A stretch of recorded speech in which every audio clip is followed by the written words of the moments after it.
What's up guys, Nax Tech here, and I'm going to be doing the Nexus 10 versus the iPad 4 spec comparison sheets. So again, we're going to start off with the price. Now both of these, I'm just going to be doing the Wi-Fi models because the Nexus 10 only has a Wi-Fi model. So that's one thing to note, the Nexus 10 only has Wi-Fi models, the iPad has a data model. Anyway, it comes in 16 gig and 32 gig, so let's compare those prices. 16 gig $399, 16 gig for the iPad $499, so an extra $100 just because it's Apple, right?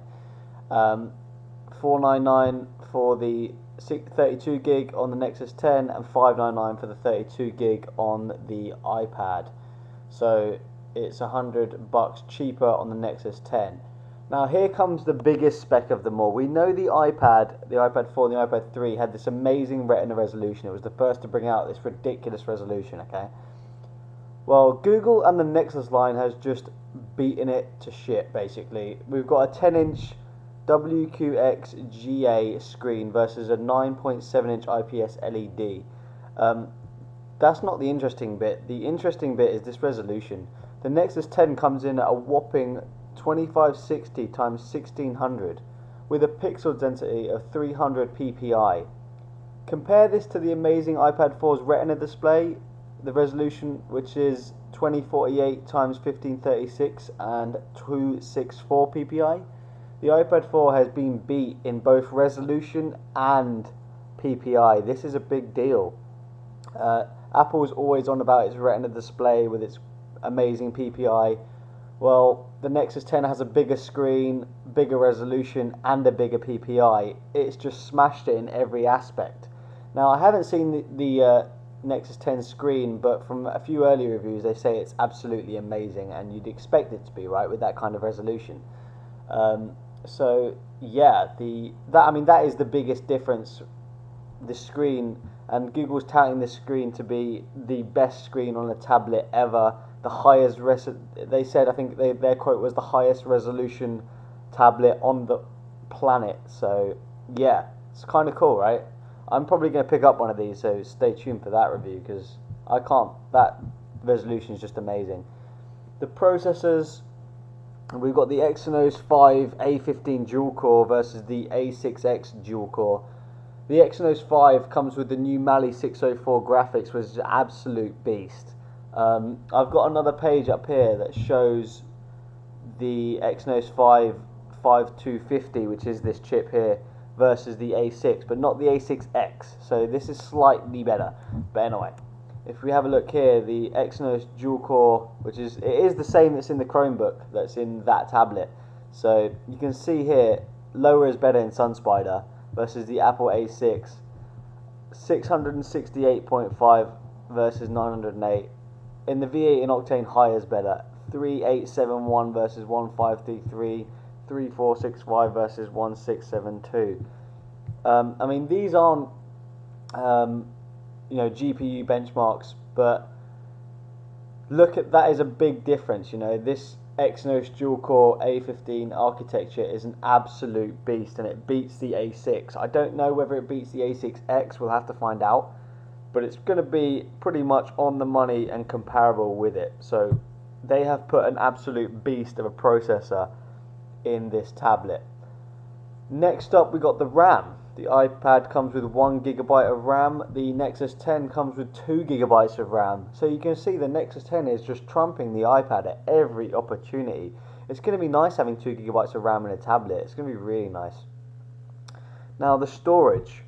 This is where the iPad wins out, just because it offers the 64 GB variant.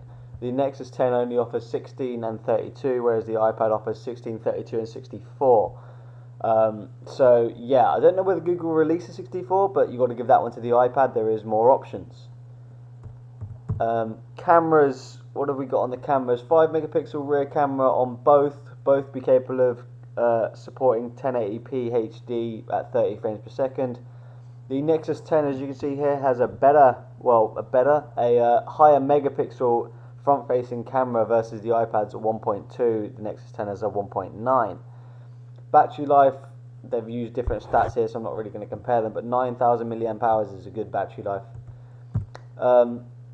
Network, you've got to give it to the iPad, it wins out here. the Nexus 10 is only a Wi-Fi tablet. The iPad 4 is Wi-Fi 3G and 4G, so you've got to give that one to the iPad. The Nexus 10 comes with NFC for all your NFC needs, like Android Beam and some stuff like that. You know, the iPad doesn't do that as much. Now you can see, well, this is really interesting. You can see here the Nexus 10 is larger because of its 10-inch display versus the 9.7 inches you can see here. Saying that, it's thinner. You can see here 6.99 versus 7.31 and 0.35 versus 0.37. So it is thinner than the iPad 4, which is really interesting. Also, it weighs less. The iPad 4, you know, is really light. If you've heard the iPad 3, it's really light, and Google have done better, and they've made it lighter, 1.32 pounds versus 1.44 pounds. So, I mean, I've got to give it to the Nexus 10. The Nexus line here is just better. You're getting a higher resolution screen with a higher pixel density, a great processor, more RAM, a better front-facing camera, NFC, a thinner and lighter tablet. But again, I'm going to say it's not really going to come down to the specs at the end of the day. It's going to come down to the ecosystem. I'll use that words with air quotes, but it's true. If you're already got like an Apple iPhone and Apple TV, you're going to go for the iPad 4 because it's got all the apps that you've wanted. You don't want to rebuy all the apps. If you've gone with the Google system, you've got the Google TV and your Nexus phones and all that stuff, you're going to go with the Nexus 10. Okay. The price point is going to help the Nexus 10 sell, but I don't know what it's going to do. People might just fall in love with the screen and go for it anyway, but I mean, that's what it is so far, guys. So I can't wait to compare these two devices. I can't wait to look at these screens. Google has really, really upped the ante with the Nexus line of devices they've released. It's really, really nice to see. So yeah, let me know what you guys think. I'm really excited to get the Nexus 10. I will be getting it, so look out for that. I'll see you guys later.